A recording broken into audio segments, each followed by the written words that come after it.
ठरलं तर मग या मालिकेच्या येणाऱ्या भागामध्ये आपण पाहणार आहोत की प्रियाने जो मधुबानवर आळ टाकला असतो त्यामुळे अर्जुन प्रियाच्या या चुकीवर मधुबानकडे माफी मागतात आणि बोलतात की तुम्हाला मी न्याय मिळवून देणार आणि तुम्ही हे घर सोडून जाऊ नका। आणि अर्जुनचं हे ऐकल्यानंतर फायनली मधुबान थांबतात। तेव्हा अर्जुन मधुबानला बोलतो आता आपल्याला आश्रमात जायचं आणि काय काय पुरावे शोधायचे आहेत आणि आश्रमात जाऊन या केसचा सोक्षमोक्ष आपल्याला लावून टाकायचा आहे। तेव्हा त्यांच्याबरोबर 2 पोलीस असतात आणि कोर्टात जी साक्ष दिली असते प्रियाने, कोर्टात जी साक्षीने दिली असते आणि साक्षीने सांगितलं असतं की मी इथे उभी असते आणि प्रिया तिथे टेबलाखाली लपली होती आणि ते 2 पोलीस एका बाजूला उभे असतात आणि ते केसची इन्व्हेस्टिगेशन आणि ते दोघं पोलीस केसची इन्व्हेस्टिगेशन करायला लागतात। तेव्हा अर्जुन बोलतो तन्वी ते लपून होती पण ते कारण एकच कोर्टात सोबत म्हणून उभे राहू शकत नाही। तेव्हा अर्जुन बोलतो आपल्याला एवढे मोठमोठे पुरावे शोधायचे आहेत त्यामुळे आपल्याला ही साक्षी तिचे जाळेत आणि प्रिया पण अडकू शकते। आणि अर्जुन ते सगळे रेकॉर्डेड स्टेटमेंट पोलिसांकडून मागून होते जे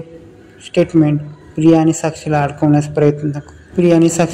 अडकवण्यास खूप उपयुक्त ठरतील। तेव्हा अर्जुन घरी आल्यानंतर मधुबाबूला सांगतो तुम्ही तन्वीच्या रूम मध्ये का गेला। तेव्हा मधुबाबू सांगतात की मी जे तुम्हाला सांगायचे ती गोष्ट तुम्हाला विचित्र वाटेल। मधुबाबू बोलतो मी तिच्या रूम मध्ये गेलो तेव्हा मी तिच्या रूम मध्ये सायलीचा फोटो पाहिला आणि तो मी चपाकलो कारण की तिच्या रूम मध्ये सायलीचा फोटो कुठून आला। पण पुन्हा एकदा तिथे मी त्या रूम मध्ये गेलो तेव्हा तिथे सायलीचा फोटो नव्हता। पण अर्जुनला माहित नव्हतं असं की सायलीचा फोटो तिथे काय करतोय। अर्जुन सायलीला बोलतो तुमचा फोटो तुमच्याकडे आहे का। तेव्हा सायली बोलतो माझा लहानपणीचा फोटो माझ्याकडे नाही। मधुबाबू अर्जुनला बोलतो तुम्ही सायलीला जुन्या गोष्टी आठवून देऊ नका तिला खूप त्रास होतो। मधुबाबू ज्या दिवशी ती आली आश्रमात त्या दिवशी पण तिला त्या रात्रीच्या गोष्टी तिला खूप आठवतात त्या खूप त्रासदायक ठरत होतात। तेव्हा अर्जुन बोलतो तुम्ही मला सायलीचा फोटो दाखवा आणि ती प्रिया तो फोटो का लपवते हे आम्हाला सत्य समजू दे। दुसऱ्या दिवशी अर्जुनला आश्रमातील काही रेकॉर्ड सापडतात तेव्हा तो घरी येतो आणि सायलीला बोलतो या रेकॉर्ड मध्ये काहीतरी गडबड आहे। अर्जुन मधुबाबूला बोलतो तुम्ही जो सायलीचा फोटो ठेवला तो तन्वीचा आहे। तेव्हा मधुबाबू बोलतो नाही हाच तो फोटो सायलीचा आहे। तेव्हा अर्जुन तो फोटो दाखवतो तेव्हा मधुबाबूचा हाच तो फोटो आहे सायलीचा। त्यामुळे आपल्याला कळलं सायली आश्रमात आली आणि या फोटोच्या मागे सगळं लिहिलेलं आहे। तेव्हा अर्जुनला धक्का बसतो। तेव्हा अर्जुन बोलतो हे रेकॉर्ड आपल्याला खूप पुरेसे आहेत कारण की तन्वी ही खोटारडी आहे। तन्वीच्या फोटोच्या जीवावर ती किल्लेदारांच्या घरात आली होती आणि उद्याच्या डेटला आपण या सगळ्या गोष्टी कोर्टात सादर केल्या पाहिजे आणि त्याशिवाय कुठला पर्याय नाही। ते प्रियाला पण नोटीस पाठवली होती तेव्हा प्रिया रविराजना बोलते मला का नोटीस पाठवली। तेव्हा प्रिया बोलते काय पण करू दे मी यांना भीक घालणार नाही कारण की माझे बाबा माझ्या पाठीशी आहे। इथे कोर्टात केस येते आणि इथे रविराज दामिनी वकीलला बोलतात माझ्या मुलीला कोर्टात बोलवलं गेलं आहे का ते समजेल काय। तो दामिनी वकील बोलते तिची साक्ष काढणे खूप गरजेचे आहे आणि त्यासाठी तिला बोलवलं गेलं आणि काय झालं तरी पण तो अर्जुन सुभेदार कुठली गोष्ट करू शकत नाही। इथे कोर्टात केस चालू होते तेव्हा दामिनी वकील बोलते अर्जुनने आज शाळाच भरवली आहे कोर्टात। तेव्हा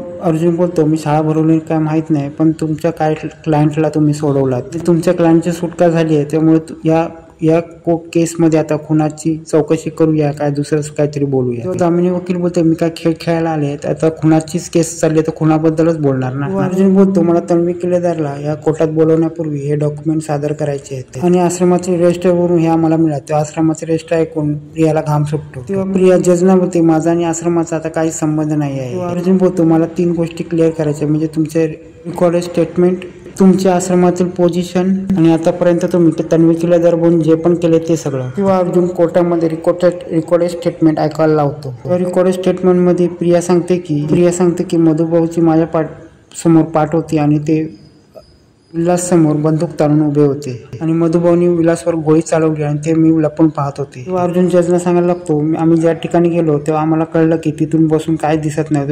तेव्हा प्रियाला तिथून काय दिसलं आणि प्रिया बोलते तिथून मला दिसलं की मधुबाबूंनी विलासला गोळी मारली।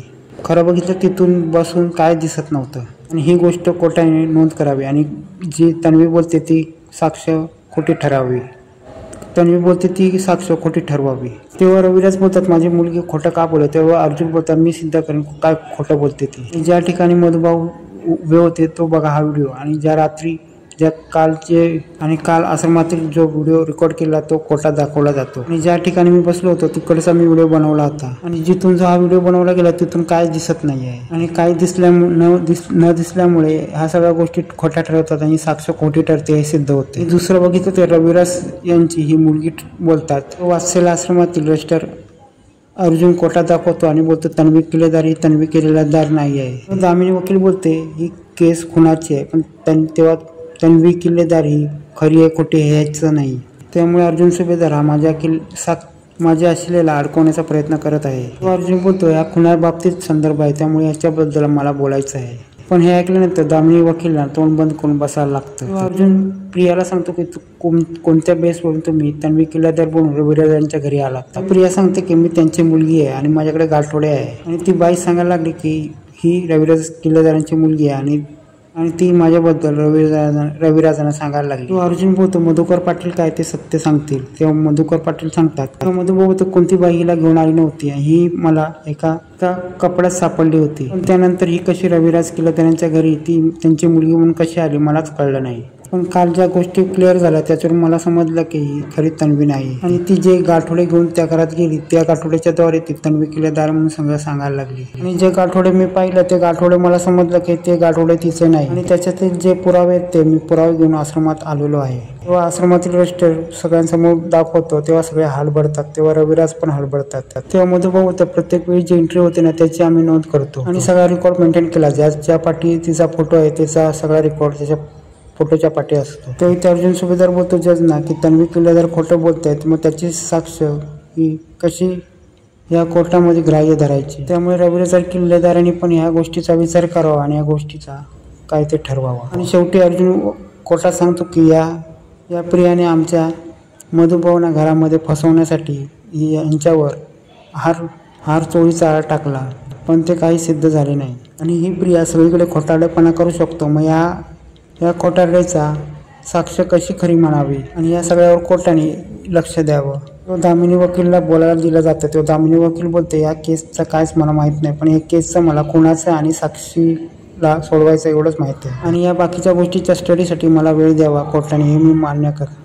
या सगळ्याची मी मागणी करते. तर दामिनी वकीलने तो वेळ मागून घेतला. आता पुढे प्रियाला आणि आता खोटारडे प्रियाला वाचण्यासाठी वेळ मिळालेला असतो. आणि प्रिया आता खोटारडी नाही हे सिद्ध करणार आणि प्रिया स्वतः खोटारडी नाही हे सगळं सिद्ध करणार की नाही हे सगळं पुढे येणाऱ्या भागामध्ये पाहणे रंजकच होणार आहे.